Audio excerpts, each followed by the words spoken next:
నేను మహాగౌరీని. నవరాత్రుల 8వ రోజు భక్తులు నన్ను పూజిస్తారు. శివుడ్ని ప్రేమించి ఆయన్ని పొందేందుకు నేను గాఢమైన తపస్సు చేశాను. వర్షం, గాలి, కష్టాలన్నింటినీ తట్టుకుని తపించాను. కాలంతో పాటు నా శరీరం మీద ధూళి, మలినత క్రమంగా పేరుకుపోయింది. నా రూపం మలినమైపోయింది. కానీ నా సంకల్పం మాత్రం విశుద్ధంగా నిలిచింది.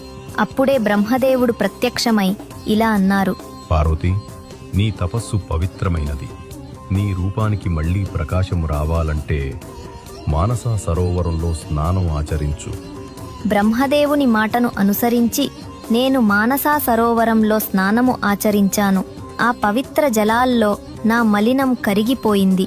వెలుగుతో తేజోమయమైన రూపాన్ని తిరిగి పొందాను. అప్పటినుంచి నా కాంతివంతమైన రూపాన్ని మహాగౌరి అనే పేరుతో ఆరాధిస్తున్నారు.